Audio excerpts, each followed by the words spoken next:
आगे बढ़ते हैं। बहुत बढ़िया, मौज आ रही है। तो भाई इसके अंदर ना खिलजी डायनेस्टी को हम कंप्लीट कर चुके थे और आज की क्लास में हम तुगलक वंश की कोशिश करेंगे कि तुगलक वंश के एक दो रूलर को कंप्लीट कर दें। तो हेडिंग आपकी होनी चाहिए। हम किसके बारे में बात कर रहे थे? तुगलक वंश के बारे में बात कर रहे थे। तुगलकाबाद की स्थापना जो है मैंने वो करा दी थी और अब हेडिंग आपकी हो जानी चाहिए गयासुद्दीन तुगलक। हेडिंग डाल लीजिए गयासुद्दीन तुगलक और फिर हम स्टार्ट करते हैं फटाफट।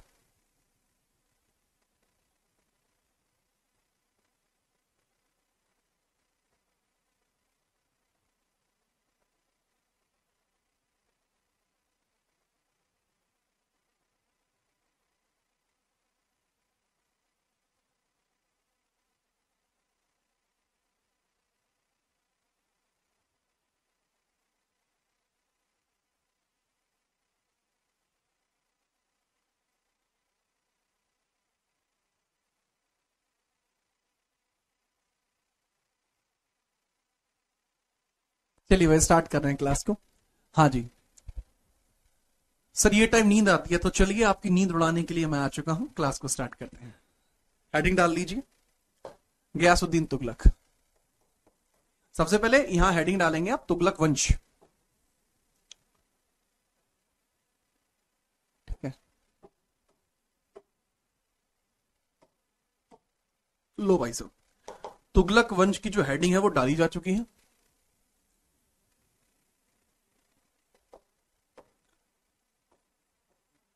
तुगलक वंश, तुगलक डायनेस्टी। जी हाँ। अब तुगलक वंश की जो हेडिंग है उसके बारे में अगर मैं बात करूं तो यहां आपको पहला रूलर देखने को मिलेगा, इसका संस्थापक। संस्थापक इसका देखने को मिलेगा, फाउंडर इसका देखने को मिलेगा आपको। फाउंडर, इसका जो फाउंडर है वो देखने को मिलता है, दैट इज गयासुद्दीन तुगलक। गयासुद्दीन तुगलक। ठीक है, इसके बारे में बहुत सारी बातें मैं ऑलरेडी कर चुका था गयासुद्दीन के बारे में। तो अब बाबू इसके बारे में इंपोर्टेंट पॉइंट लिख लीजिए। इंपोर्टेंट पॉइंट, इसके द्वारा किए गए प्रमुख कार्य। कार्य, इसके द्वारा क्या क्या किया जाता है? दीवाने इंशा की स्थापना इसके द्वारा की गई। दीवाने इंशा, दीवाने इंशा, दीवाने इंशा, या इसी को कहा गया दीवाने अशरफ। और दीवाने कजा मलिक।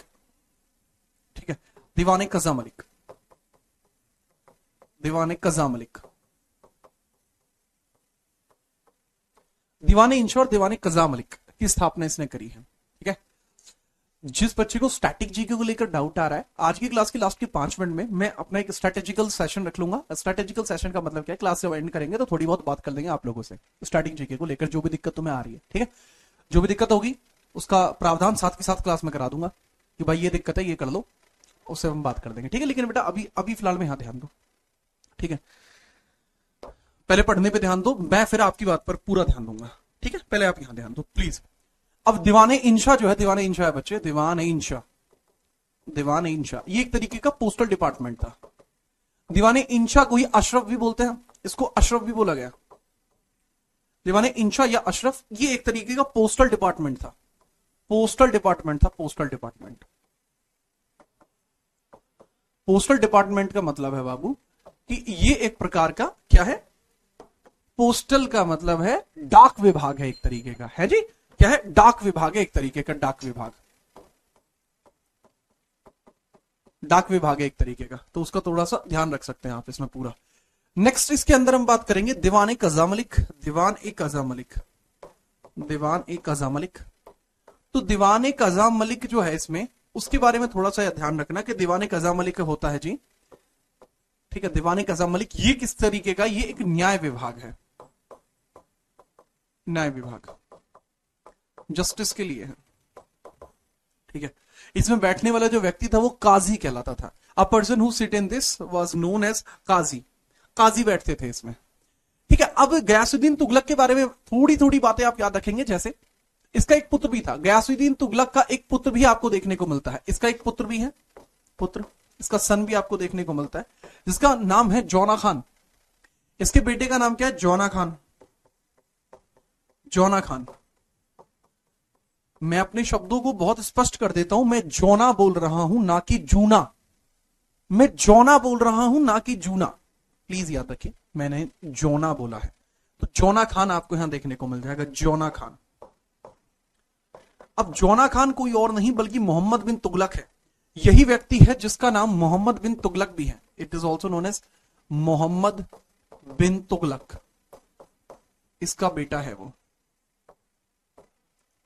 तो इसमें ना एक बहुत इंपॉर्टेंट सी पॉइंट आपको देखने को मिलता है, और वो पॉइंट क्या है कि ये ना जौना खान को भेजता है, कहां भला, जौना खान को 1323 में भेजता है वारंगल के अभियान पर। 1321 से लेकर और 23 के बीच में वारंगल अभियान चलता है। किसका? तुगलक वंश का वारंगल अभियान। तुगलक वंश का वारंगल अभियान। तुगलक वंश का वारंगल अभियान। वारंगल अभियान, वारंगल एक्सपीडिशन चलता है। किसका? तुगलक डायनेस्टी का वारंगल एक्सपीडिशन। वारंगल एक्सपीडिशन। अब इस वारंगल एक्सपीडिशन पे बहुत सारी चीजें क्रिएट होती हैं राजीव भाई। अब इस वारंगल एक्सपीडिशन में बहुत सारी चीजें क्लियर होती हैं, और वो बहुत सारी चीजें कुछ इस प्रकार से क्लियर होती हैं कि भाई वारंगल एक्सपीडिशन है, वारंगल एक्सपीडिशन है तुगलक वंश का। तो इस पे नेता कौन है या कमांडर कौन है? कमांडर कौन है? कमांडर यानी सेनापति यहां कौन है? तो सर सेनापति इसमें जाता है कौन भला? जौना खान। जौना खान, जौना खान जाता है, जौना खान। तो जौना खान वारंगल पर कब्जा कर लेता है। जौना खान वारंगल पर कब्जा कर लेता है, तो याद रखना यह वारंगल पर कब्जा कर लेता है, सफलतापूर्वक कब्जा। सफलतापूर्वक कब्जा किया, दैट वाज सक्सेसफुल। सक्सेसफुल इसके ऊपर कब्जा कर लिया जाता है। और इसी में आपको याद रखनी है कि जौना खान को यही एक उपाधि मिलती है। किसकी उपाधि? उलूग खान की उपाधि। तो इस बात से खुश होकर इसको उलूग खान की उपाधि मिली। ठीक है, उलूग खान की उपाधि, उलूग खान की उपाधि, उलूग खान की उपाधि, उलूग खान की उपाधि इसको देखने को मिल जाएगी। किसको? जौना खान को। तो जौना खान को उलूग खान की उपाधि मिली। एक अच्छा कमांडर होने के लिए उलूग की उपाधि मिलती है, उलूग। ठीक है, याद रखना बेटा। जब ये नोट हो जाए बता देना, फिर हम आगे बढ़ेंगे।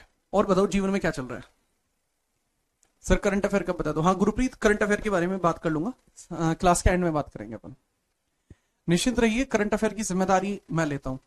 ठीक है जिम्मेदारी लेते हैं भाई हम तो। हाँ ठीक है, अच्छा जब ये नोट हो जाए तो बता देना कि हाँ सर नोट कर लिया है। तो ये कुछ इंपोर्टेंट इवेंट है। ठीक है, पहला इवेंट आप ये लिखेंगे कौन कौन से इसने मुख्यालय बनवाए हैं, फिर लिखेंगे ये वाला इवेंट, और देन हम आगे बढ़ेंगे। देन हम आगे बढ़ेंगे। सर पड़ोसी ने गाना चला रखा है डीजे पर, कौन सा? रोहित बेटा कौन सा गाना चला रखा है पड़ोसी ने? ठीक है, गाना बताओ तो मैं मानूंगी कि हाँ भाई चीता गाना है कोई। नोटेड। नेक्स्ट आगे बढ़िए, आगे क्या होता है? Next page. और नेक्स्ट पेज पे समझना कि गयासुद्दीन तुगलक की जो डेथ है वो बड़ी ही मतलब इंटरेस्टिंग सर्कमस्टांसेस में होती है। मतलब इसका बेटा जिसके लिए इसने अपने पूरे जीवन भर कमाई की, वही इसकी हत्या कर देगा। अब वो समझिए कैसे होता है। तो बात है, बहुत इंटरेस्टिंग बात शुरू होती है यहां से। एक क्लैश शुरू होता है, विवाद शुरू होता है। निजामुद्दीन औलिया और गयासुद्दीन तुगलक के मध्य एक विवाद की शुरुआत होती है। निजामुद्दीन औलिया, निजामुद्दीन औलिया एक सूफी संत है। आदमी ठीक है यार, निजामुद्दीन औलिया। निजामुद्दीन औलिया व गयासुद्दीन तुगलक के मध्य विवाद। गयासुद्दीन तुगलक के मध्य विवाद। तुगलक के मध्य विवाद। अब इस विवाद या डिस्प्यूट्स का मतलब समझ लीजिए, डिस्प्यूट्स बिटवीन, हेडिंग है disputes between, between Ghiyasuddin Tughlaq, Ghiyasuddin Tughlaq and N M Auliya, Nizamuddin Auliya, Auliya. विवाद क्या है? विवाद दरअसल ये था कि जो निजामुद्दीन औलिया हैं, इन्होंने खुसरो खान से, जब वो दिल्ली सल्तनत का सुल्तान था, उससे 5 लाख टंका उधार दिए थे। निजामुद्दीन औलिया ने खुसरो खान से, इन्होंने खुसरो खान से, खुसरो खान तो आप जानते ही हो ना, खुसरो खान खिलजी वंश का अंतिम रूलर रहा था ये। तो खुसरो खान ने खुसरो खान से 5 लाख टंका लिए थे, 5 लाख टंका उधार लिए थे, उधार। तो निजामुद्दीन औलिया टेक लोन ऑफ 5 लाख टंका फ्रॉम खुसरो खान। खुसरो खान मतलब गयासुद्दीन तुगलक से जो पहले रूलर था वो खुसरो खान था। निजामुद्दीन औलिया कौन है भाई? ये एक सूफी संत है और काफी प्रभावशाली व्यक्ति हैं। एक सूफी संत है और दिल्ली में बहुत फेमस है, एक वर्चस्वधारी व्यक्तित्व है इनका, बहुत हैवी व्यक्तित्व है। सूफी कौन होते हैं? सूफी वो लोग होते हैं जिनका मानना यह होता है कि अल्लाह से प्रेम करना ही उनकी इबादत करना है। सूफी संत has a theory to love the god is the worship of the god, ये बेसिकली बात कही जाती है। तो ही वॉज सूफी संत।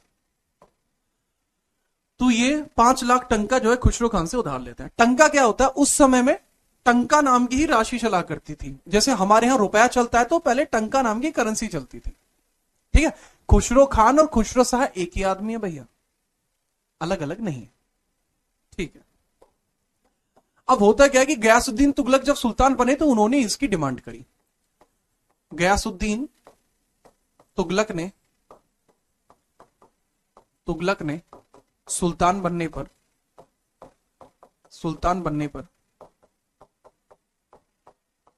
5 लाख टंका की डिमांड करी,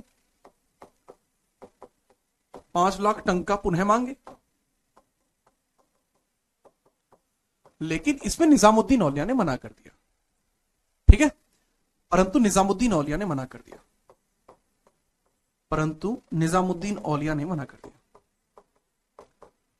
जो औलिया जी हैं, निजामुद्दीन औलिया, इन्होंने मना कर दिया कि नहीं, मैं तुम्हें रुपए नहीं दे रहा, ठीक है। तो इसमें लिख लेना औलिया, ठीक है। तो थोड़ा मतलब एक धार्मिक गुरु की तरह है तो थोड़ा हम सम्मान के साथ लिख देते हैं निजामुद्दीन औलिया, ठीक है। रिफ्यूज टू रीपे, उन्होंने कहा कि मेरे हिसाब से मैं तुम्हें रुपए नहीं दे सकता। अब बहुत सारे बच्चों की बात आती है कि सर ये सही था या गलत था। देखो ये गलत था, मैं अगर अपने पर्सपेक्टिव से देखूं, ये तो वही बात होगी कि आपने किसी बैंक से लोन लिया, तो जिस मैनेजर ने आपको लोन दिया था उसका ट्रांसफर हो गया, तो क्या नए मैनेजर को आप रुपए नहीं दोगे? देने पड़ेंगे। लेकिन औलिया ने यहां कुछ सोचकर मना किया था। औलिया का कहना था कि तुम मुझसे रुपए की जो डिमांड कर रहे हो ना, तुम उस रुपए का इस्तेमाल नहीं कर पाओगे, क्योंकि ये विजनरी भी थे, वो भविष्य भी देखते थे। ऐसा कहा जाता है कि निजामुद्दीन औलिया को इन बातों के बारे में पहले से पता था कि क्या होने वाला है, कंसीडरेशन है ये, ठीक है। तो वो मतलब ये अपना अपना लॉजिक है, ठीक है, जो भी हो इसमें। लेकिन यहां पे इस तरीके से विवाद हो गए। इस विवाद के चलते गयासुद्दीन तुगलक ने काफी कोशिश करी कि वो निजामुद्दीन औलिया को दिल्ली से भगा दे, लेकिन जैसा मैंने बताया निजामुद्दीन औलिया एक वर्चस्वधारी व्यक्ति हैं, तो दिल्ली से हिला पाना मामूली बात नहीं थी, तो नहीं हिलाया। तो फिर गयासुद्दीन तुगलक ने सोचा तो चल मैं भाई फिर इसके साथ ना ऐसा करते हैं कि हम इसके साथ मितव्ययी व्यवहार जो है बना लेते हैं, कि मतलब अच्छा आदमी है, हम हाथ मिला लेते हैं, ठीक है, याद रखना। तो अब इसमें क्या हुआ, इसमें एक लॉजिक क्रिएट ये होता है। तो गयासुद्दीन तुगलक ने विवाद को समाप्त किया। जीटी का मतलब है गयासुद्दीन तुगलक, जीटी ने विवाद समाप्त किया,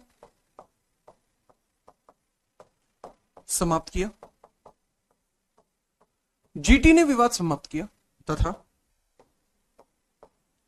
कह दिया कि मुझे 5 लाख रुपए वापस नहीं चाहिए, ठीक है। चलिए, तो जीटी ने विवाद समाप्त किया और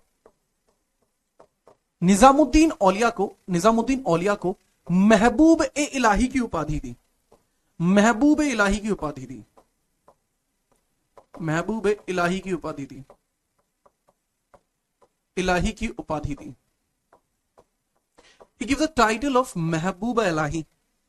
कौन सा टाइटल दिया गया? महबूब ए इलाही।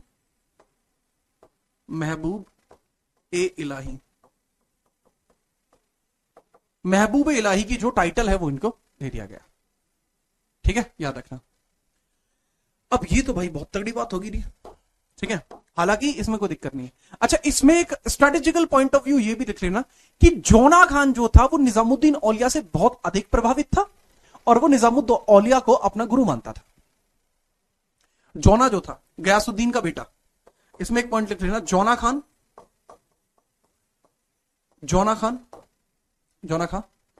निजामुद्दीन औलिया से बहुत प्रभावित था। निजामुद्दीन औलिया से प्रभावित था।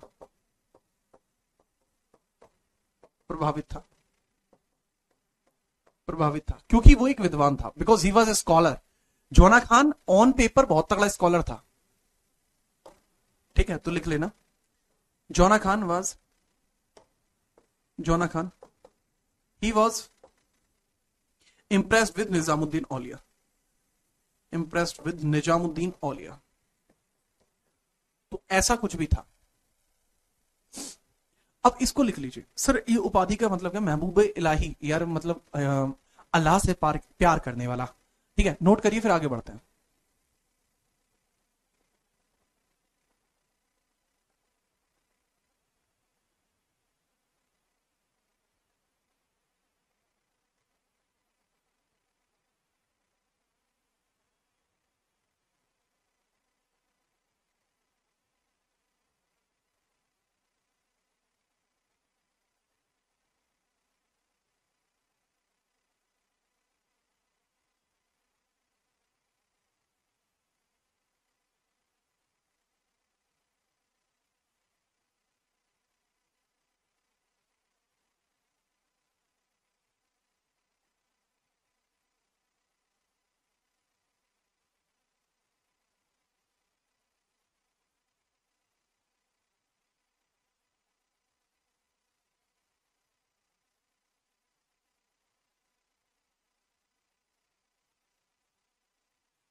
ठीक है, आगे बढ़ूं। सर निजामुद्दीन स्टेशन इन्हीं के नाम पे है? हाँ भाई, इन्हीं के नाम पे है। आगे बढ़ो। अरे दिल्ली के, मैंने बताया प्रभावशाली व्यक्ति थे यार दिल्ली के।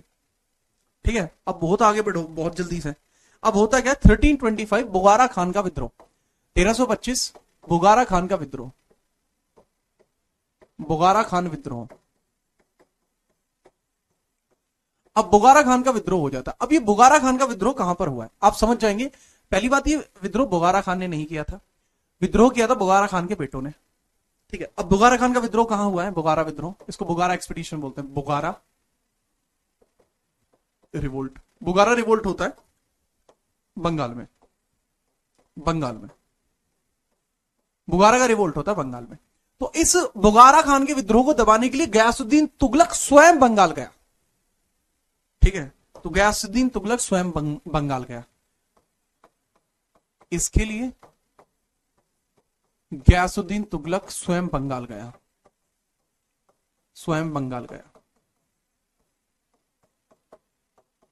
He went to Bengal by self.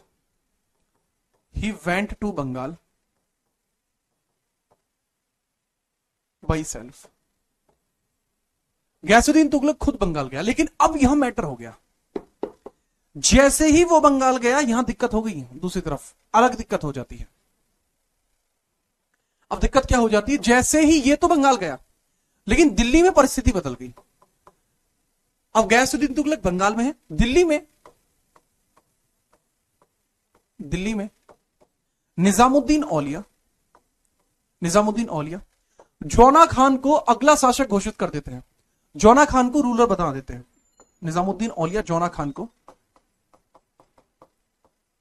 शासक बना देते हैं, शासक बना देते हैं। तो निजामुद्दीन औलिया जौना खान को शासक बना देते हैं और जो 5 लाख रुपए की राशि ली थी उसको लोगों में बांट देते हैं ताकि इनकी बात को समर्थन मिले, समझ रहे हो। तथा 5 लाख टंका लोगों में बांट दिया, तथा 5 लाख टंका लोगों में बांट दिया, 5 लाख टंका लोगों में बांट दिया, बांट दिए। तो ऐसे जितने भी लोग थे, अब ऐसे जितने भी लोग थे जो गयासुद्दीन तुगलक के साथ थे, अब वो भी जौना की तरफ हो गए। तो जौना को सपोर्ट मिलने लगी, ये बात पता लगी गयासुद्दीन तुगलक को। तो यहां पे समझना, बंगाल का विद्रोह सक्सेसफुली वो दबा देता है 1325 में। बंगाल को सफलतापूर्वक अपने अधीन किया, बंगाल को सफलतापूर्वक दिल्ली सल्तनत में मिलाया, सफलतापूर्वक दिल्ली में मिलाया, दिल्ली में मिलाया कि भाई जो बंगाल है वो दिल्ली के अधीन होगा। बढ़िया। हाँ, निजामुद्दीन औलिया ने किया है सब कुछ। और ये यहां से एक लेटर भेजते हैं, यहां से गयासुद्दीन तुगलक एक पत्र भेजते हैं दिल्ली, एक पत्र दिल्ली भेजते हैं, दिल्ली भेजा, दिल्ली भेजते हैं और लिखते हैं कि मेरे आने से पहले निजामुद्दीन औलिया दिल्ली छोड़ दे। अगर दिल्ली नहीं छोड़ी तो आके मैं निजामुद्दीन औलिया को ये पृथ्वी छोड़वा दूंगा, समझ रहे हो। तो गयासुद्दीन तुगलक एक पत्र लिख के भेज रहा है कि मेरे आने से पहले निजामुद्दीन औलिया दिल्ली में ना रहे। स्पष्ट चेतावनी है, एक धमकी मिल गई भाई साहब, धमकी भरा पत्र भेजा है, भेजते हैं। ठीक है, किसके लिए? निजामुद्दीन औलिया के लिए। निजामुद्दीन औलिया को दिल्ली छोड़ने के लिए कहते हैं, दिल्ली छोड़ने को कहते हैं, छोड़ने को कहते हैं, दिल्ली छोड़ने को कहते हैं। तो इसका उत्तर देते हैं। तो निजामुद्दीन औलिया प्रत्युत्तर में एक लेटर भिजवाते हैं। निजामुद्दीन औलिया, निजामुद्दीन औलिया प्रत्युत्तर देते हैं या फिर पत्र भेजते हैं, पत्र भेजते हैं और उसमें लिखते हैं हुंजू दिल्ली दूरस्थ, हुंजू दिल्ली दूरस्थ। उसमें वो लिखते हैं हुंजू, हुंजू, हुंजू दिल्ली दूरस्थ है, हुंजू दिल्ली दूरस्थ है। ठीक है, इंग्लिश में लिख लीजिए हुंजू दिल्ली दूरस्थ।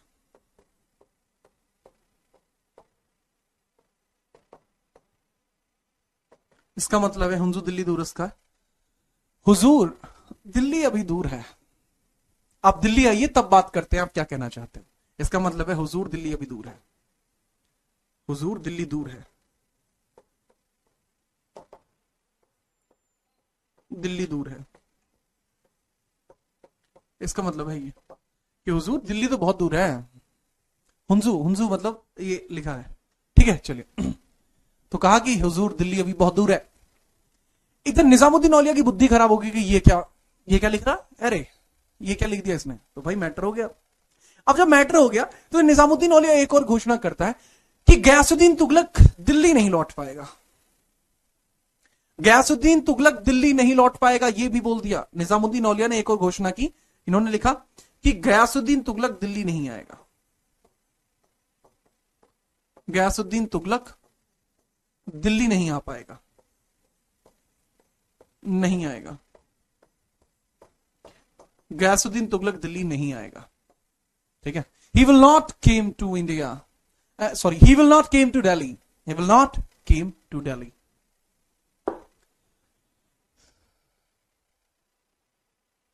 दिल्ली अभी दूर है हुजूर, हुजूर दिल्ली दूर है।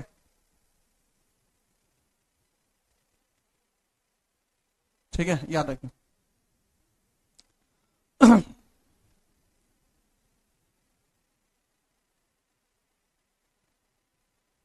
सिर्फ बंगाल को दिल्ली में मिलाया मतलब समझ में नहीं आया बेटा, दिल्ली सल्तनत की बात की जा रही है, थोड़ा दिमाग तो अपने पास से भी लगा लिया करो। तो ये या सिर्फ बाल सजाने के लिए रख रखा है।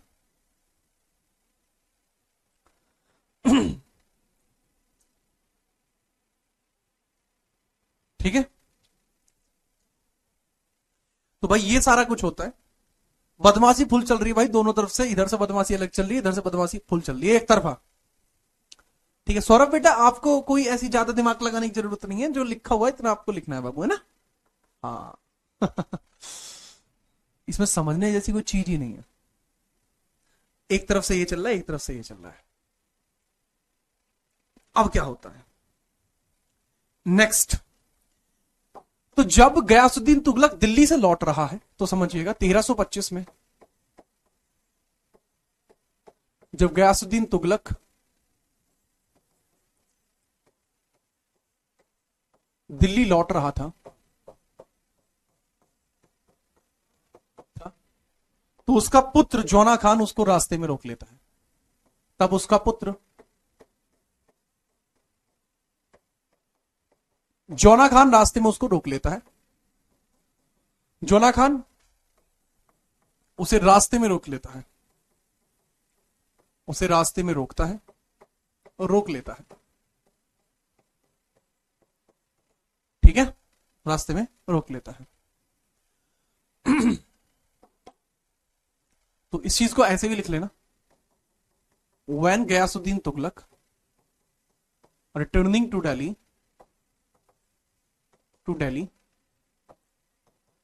he halted by his son Jauna. बेटा halted का मतलब होता है रोक लेना, halted by his son zona. halt का मतलब होता है HOLT, halt का मतलब होता है किसी जगह पर रुक जाना।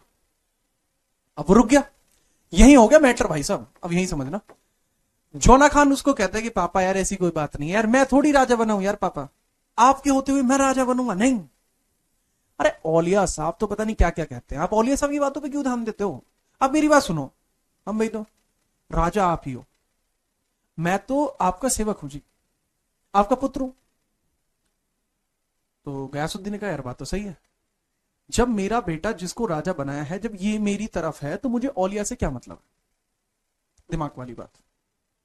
तो गयासुद्दीन तुगलक जौना खान की बातों में आ गया।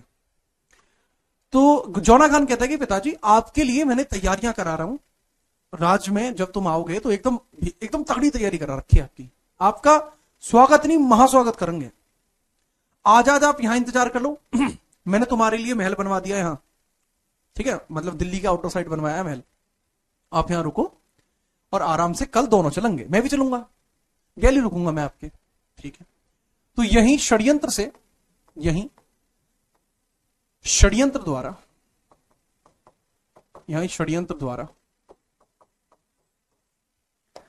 लकड़ी के महल को गिरा दिया जाता है। लकड़ी के महल को रात में गिरा दिया जाता है, गिरा दिया गया और गयासुद्दीन तुगलक उसी में दब के मर जाता है। ठीक है, और गयासुद्दीन तुगलक उसी में दबकर मर गया, दबकर मर गया। मैटर खत्म, पार्किंग लग गई है जी, खत्म हो गया मैटर। ठीक है, चलिए तो इस चीज को आप लिख लेना। ठीक है, इस चीज को बहुत धुआंधार तरीके से लिखिएगा, बाय कंस्पिरेसी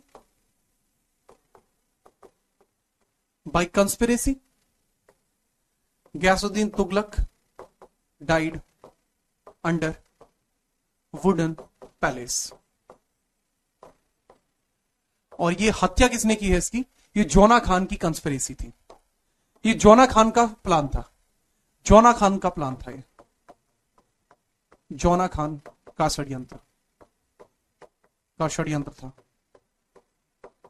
तो इसने अपने पिता की हत्या कर दी। It was the conspiracy of Jauna Khan, it was conspiracy of Jauna Khan. ये जौना की कंस्पिरेसी थी, ठीक है, याद रखना।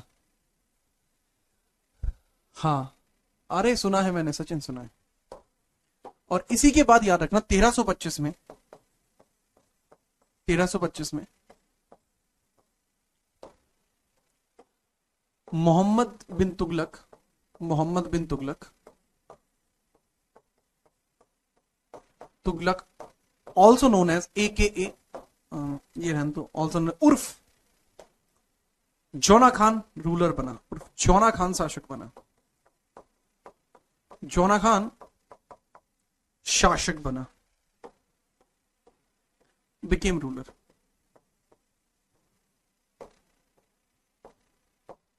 इसके बाद ये रूलर जो है बन जाता है,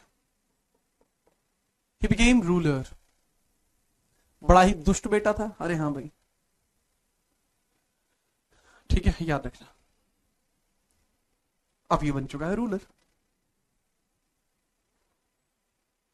जी भाई साहब, अब अगर आपको ये बात समझ में आई है, हेडिंग डाल लीजिए मोहम्मद बिन तुगलक, जिसको पागल राजा कहा जाता है, मैड किंग। ठीक है, नोट करिए, आगे बढ़ते हैं। पितृहंता बोलते हैं जो पिता की हत्या करता हो।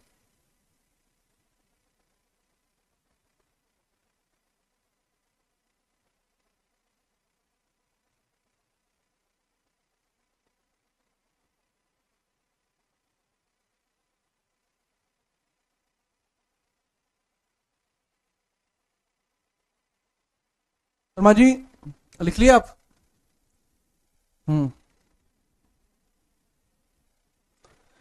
अब भाई ये चीज आपकी समझ में आ गई है तो हेडिंग डाल लीजिए मोहम्मद बिन तुगलक।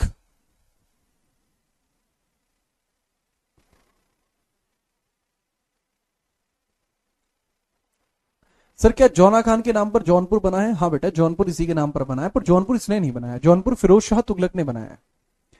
सर इसमें बात आती है कि सर निजामुद्दीन औलिया का क्या फायदा हुआ? वो चीज मतलब एक अनसॉल्व्ड मिस्ट्री है, क्योंकि निजामुद्दीन औलिया की डेथ भी 1325 में हो गई। ठीक है, वो भी काफी मतलब आश्चर्यजनक तरीके से हुई थी। अब लिख लीजिए अगला शासक कौन है अपना, मोहम्मद बिन तुगलक। बिन तुगलक, ये भी चीता था भाई, मोहम्मद बिन तुगलक, बिन तुगलक, मोहम्मद बिन तुगलक। तो अब अगर मैं मोहम्मद बिन तुगलक की बात करूं तो इसका टेन्योर समझिएगा, इसका कार्यकाल कितना था? सर कार्यकाल 1325 से 51। ठीक है, याद रखना 1325 से लेके 51। इसके उपनाम बड़े फेमस हैं इतिहास में। इसके उपनाम और उपाधियों से बहुत सवाल बनते हैं कि इसके उपनाम या उपाधियां क्या है। इसके उपनाम अथवा उपाधियों से लेकर बहुत सवाल बनते हैं। उपनाम या उपाधियां, बहुत सवाल बनेंगे। तो इसके उपनाम या उपाधियों को लेकर बहुत ज्यादा चीजें आपको देखने को मिलेंगी। जैसे इसको रक्त पिपासु कहा जाता है, और रक्त पिपासु मूर्ख बुद्धिमान राजा, मूर्ख अपनी छवि सुधार। तो मूर्ख बुद्धिमान राजा, मूर्ख बुद्धिमान राजा, पागल राजा। ठीक है, उलूग खान, उलूग खान। तो ये इसकी उपाधियां या लोगों के द्वारा इसको शब्द कहे जाते थे। ठीक है, अब पागल यानी मैड होता है भाई। ठीक है, याद रखना। रक्त पिपासु ब्लड सकर, लोगों का खून पीने वाला दुष्ट। मूर्ख बुद्धिमान मैडवाइज किंग, पागल राजा मैड किंग, और उलूग खान भी इसको कहा जाता है। उलूग खान कैसे कहा जाता है वो चीज मैं आपको बता चुका हूं। ठीक है, इसको स्वप्नशील भी कहा जाता है, जो सपने देखता था बड़े बड़े, ऑन ग्राउंड कुछ नहीं करता था, स्वप्नशील। डे ड्रीमर, ड्रीमर किंग भी इसको कहा जाता है, ड्रीमर। स्वप्नशील सपने देखता था। ठीक है, चलिए, तो ये इसके नाम हो गए। अब मोहम्मद बिन तुगलक के द्वारा किए गए प्रमुख कार्य, इसके द्वारा किए गए प्रमुख कार्य, किए गए प्रमुख कार्य, कि क्या क्या प्रमुख कार्य इसने किए हैं। Important works, important works. जिससे पहले मैं इसके इंपोर्टेंट वर्क्स बता दूं, मैं आपको बता दूं कि आदमी बहुत क्लासिक था, एक विद्वान था, ये स्कॉलर था भाई। बुद्धिमान कैसे हो गया अगर मूर्ख? भाई बहुत पढ़ा लिखा था, स्कॉलर था, स्कॉलर, स्कॉलर था। स्कॉलर यानी बुद्धिमान था, कई भाषाएं आती थी इसको, संस्कृत भी आती थी इसको, बुद्धिमान था एकदम, इसको कई भाषाएं आती थी। एग्रीकल्चर का बहुत अच्छा ज्ञान था इसको, एग्रीकल्चर, फिजिक्स बहुत तगड़ा ज्ञान था इसको, एग्रीकल्चर का तगड़ा ज्ञान था इसको, एग्रीकल्चर का, फिजिक्स का अच्छा ज्ञान था इसको, खगोल शास्त्री था बहुत बढ़िया, ठीक है। तो इसको नॉलेज बहुत अच्छी थी, कई सारी लैंग्वेज आती थी इसको, लैंग्वेजेस आती थी कई सारी, कृषि बहुत अच्छी आती थी, फिजिक्स अच्छी थी इसकी, रीजनिंग इसकी अच्छी थी, लेकिन किस्मत इसके साथ नहीं थी। आपने वो डायलॉग तो सुना होगा, ठीक है, खुदा मेहरबान तो गधा पहलवान। इसका एक ऑपोजिट भी है, ठीक है, कि खुदा साथ नहीं तो जो बुद्धिमान है वो भी मूर्ख बन जाता है, ठीक है, याद रखना। तो एग्रीकल्चर का विशेष ज्ञान होने की वजह से इसने बहुत सारे इंपॉर्टेंट वर्क एग्रीकल्चर की दिशा में किए, ठीक है। हिस्ट्री का सबसे वाइज किंग था नहीं, पूरी हिस्ट्री का अगर आप मुझसे पूछोगे कि पूरे इतिहास का, सर आपके हिसाब से, देखो सबके पर्सपेक्टिव अलग हो सकते हैं, अगर आप मुझसे पूछोगे कि मेरे हिसाब से इतिहास का सबसे मतलब दिमागदार राजा कौन था, दैट वाज चंद्रगुप्त मौर्य। दूसरा Ashok, Ashok was undisputed first winner. Ashok जितना दिमाग बाकी किसी रूलर में नहीं है। उस आदमी ने जो किया वो कोई रूलर उसके आसपास भी नहीं कर पाया।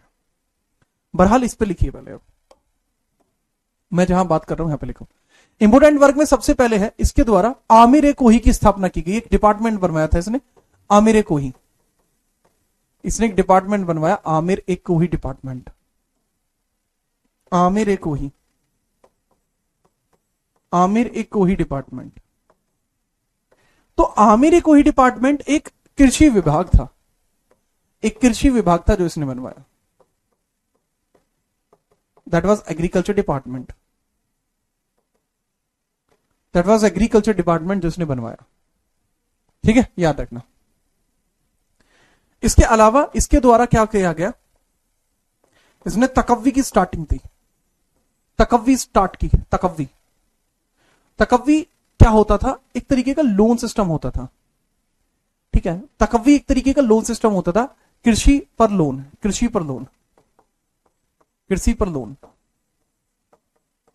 कृषि पर लोन मिलता था, टकव्वी, टकावी बोलते थे, टकव्वी बोल दीजिए। तीसरी चीज इसने शुरू की, अकाल संहिता, अकाल संहिता स्टार्ट की, इसको बोलते हैं फैमाइन कोड स्टार्ट किया, कि अगर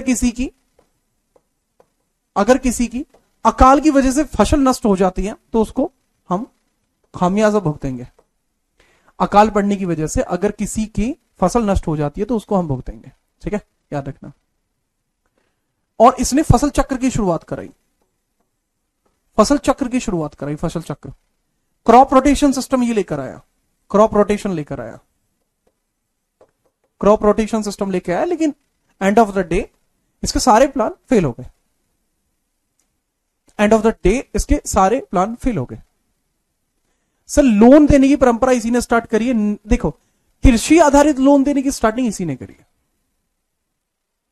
इसने नहरें खुदवाई, इसने बहुत सारी नहरें बनवाई, लेकिन नहरों का यूज नहीं कर पाया, नहरें इसने बनवाई हैं पर नहरों का यूज नहीं कर पाया, ठीक है। थैंक यू भाई रोहित शर्मा, ठीक है, आप कह रहे हो हिस्ट्री के किंग जीत रहा ना, भाई साहब आपका बहुत बहुत आभार, आप लोग मुझे पहचान लेते हो, इतना मेरे लिए पर्याप्त है, किंग विंग रहने दो भाई साहब, मैं तो ऐसे ही ठीक हूं, ठीक है, भाइयों वाली बात है अपनी, सब चल रहा है काम, ठीक है। चलो ये नोट कर लिया आपने। इसके बाद हम आगे बढ़ेंगे कि मोहम्मद बिन तुगलक ने अपने जीवन काल में बहुत सारी गलत डिसीजन लिए जिनकी वजह से वो मारा गया, तो इसके गलत डिसीजंस की बात करते हैं फटाफट।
ठीक है, चलो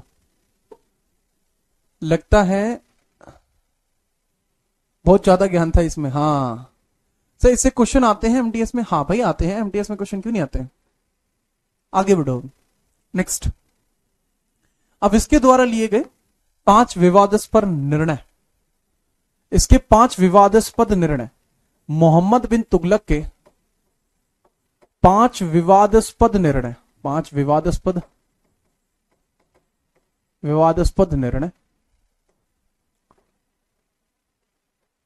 निर्णय, 5 डिस्प्यूटेड ट्रूथ, इसके डिस्प्यूटेड डिसीजंस,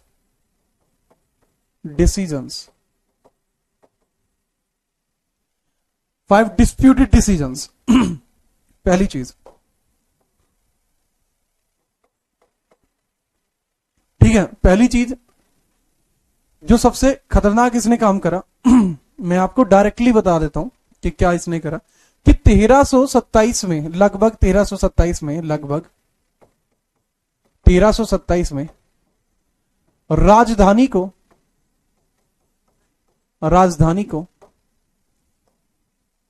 लगभग 1327 में राजधानी को दौलताबाद, देवगिरी दौलताबाद ट्रांसफर कर दिया, देवगिरी दौलताबाद ट्रांसफर कर दिया, दौलताबाद हस्तांतरित किया,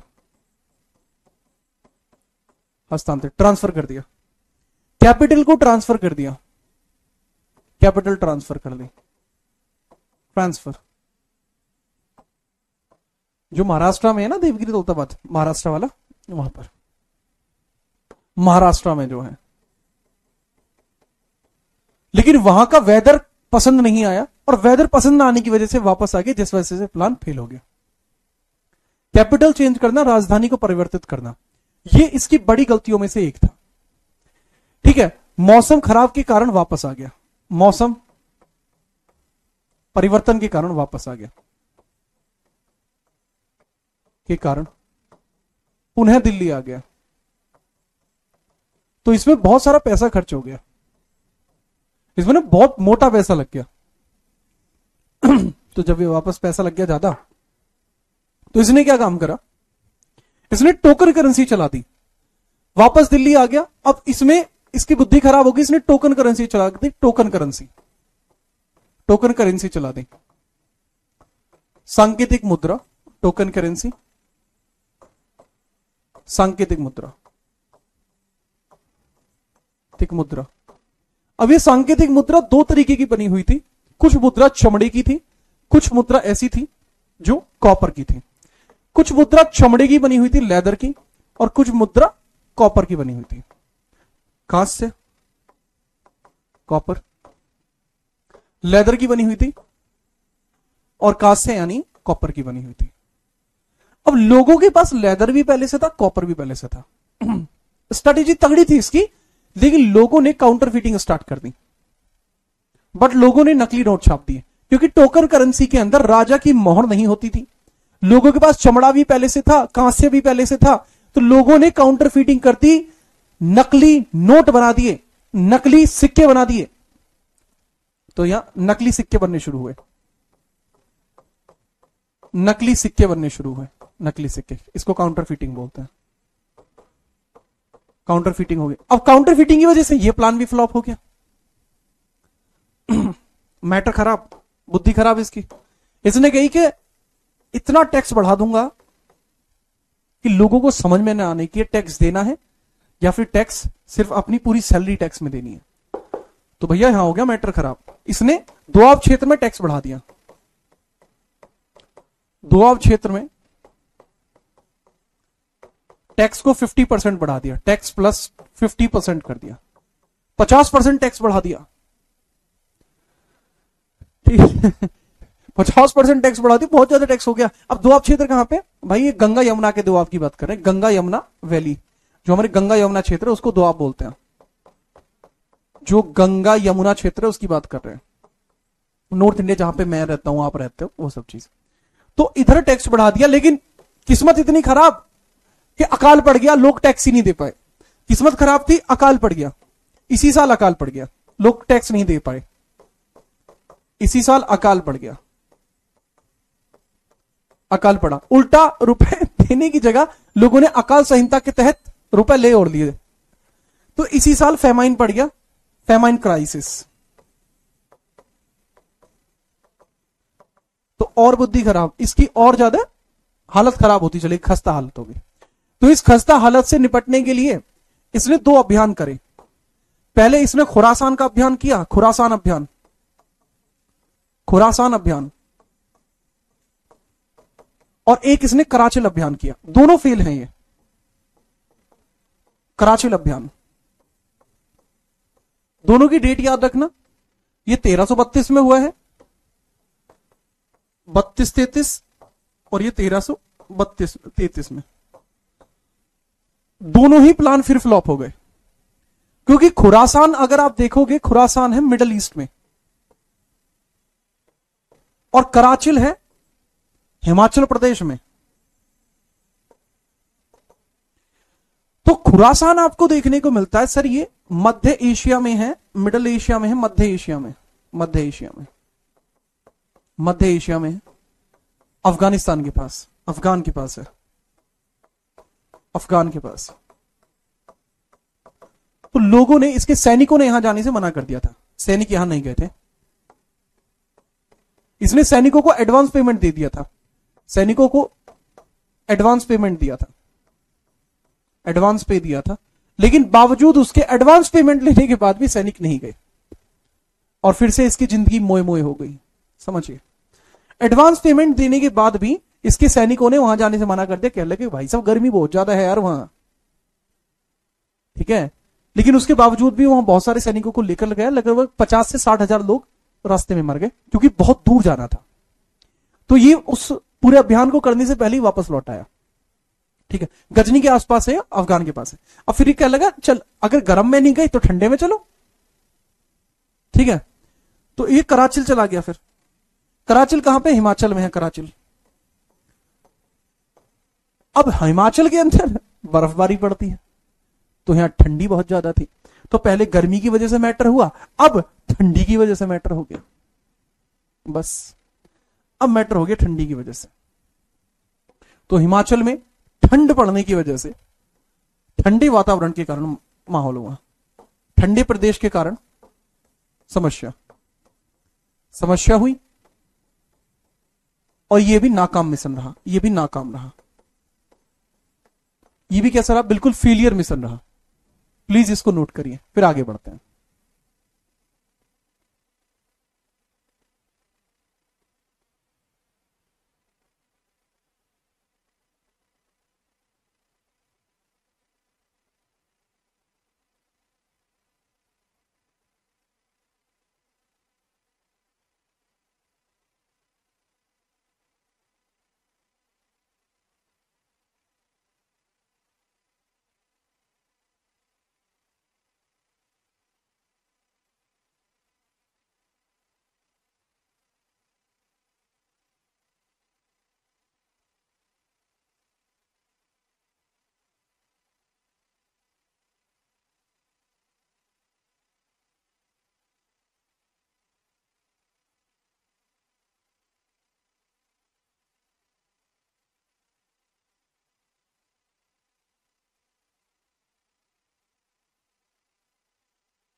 ठीक है, याद रखना सर। इसका छीटपाक डमडम हो गया, हाँ भाई रोहित, ठीक है। अच्छा, एक बच्चा कह रहा है सर 1338 में भी इसका एक विद्रोह हुआ था। बेटा 1338 वाला जो है वो खुरासान सेकंड था। जो बच्चा पूछा है सर 1338 में कहां है, 1338 में खुरासान सेकंड था, खुरासान सेकंड था बाबू। कराचिल जो है बाबू वो 1333 में ही हुआ था, दैट इज डिफाइंड। ये खुरासान का पहला 32-33 में हुआ था और दूसरा 1338 में हुआ था, ठीक है। चलिए, तो ये इसमें कुछ मैटर हुआ है। इसके बाद आप अगली जो पॉइंट लिस्ट में लिखेंगे, अगला पॉइंट लिखेंगे, मोहम्मद बिन तुगलक का जो डिक्लाइन कैसे हुआ, decline of MBT, Mohammad bin Tughlaq का अंत कैसे हुआ, तो लिख लीजिए एमबीटी का दमन, एमबीटी का दमन कैसे होगा वो अगली क्लास में देखेंगे, ठीक है। चलो, और वो जो स्टैटिक जीके के बारे में मैं डिस्कशन के लिए बोल रहा था भाई, वो डिस्कशन हम अगली क्लास में कराएंगे, क्योंकि अभी मेरी कंटिन्यूअसली क्लास है ना, अगली क्लास मेरी कंटिन्यूअसली है, तो इस वजह से मुझे क्लास यहां पे रोकनी पड़ेगी। हाँ, अगली क्लास में जब हम लेंगे, कल आपकी क्लास होगी, तब हम उस बारे में बात कर लेंगे, ठीक है, याद रखना। डिस्प्रेशन में चला गया था बेचारा, कोई बात नहीं, देख लेंगे इसको भी क्या हुआ था इसके साथ, लेकिन वो हम कल देखेंगे। आज की क्लास यहीं तक, उम्मीद है आपको समझ आया होगा, बढ़िया तरीके से आप पढ़े होंगे, तो हम स्टार्ट करेंगे अगली क्लास को धुआंधार तरीके से। तब तक के लिए मौज लो, स्वाद लो, जीवन एकदम मजबूत चलना चाहिए, और जो घर वालों को सपना दिखाया वो सपना पूरा करके दिखाओ। अच्छा, दूसरी बात ये, आप आराम से ना एकदम डाउन टू अर्थ होके पढ़िए। कोई ये कह रहा है, कोई वो कह रहा है, अबे लोग हैं, 4 लोग हैं, 40 बातें हैं, 400 अफवाहें हैं, 4000 दिमाग हैं, लगने दो एक तरफा, तुम्हें उन बात से मतलब नहीं होना चाहिए, ठीक है। कौन क्या कह रहा है उनको अपने सिलेक्शन से जवाब देके दिखाओ, ठीक है। चलिए, अब मिलेंगे अब कल, अब लो तुम मौज, ठीक है। चलिए मिलते हैं, करंट अफेयर के बारे में जल्दी ही चर्चा होंगी, साथ ही स्टैटिक के बारे में। तब तक के लिए बढ़िया तरीके से बने रहिए, चीजों को बहुत अच्छे ढंग से कर रहे हैं, आगे भी करते रहेंगे। तब तक के लिए जय हिंद, वंदे मातरम।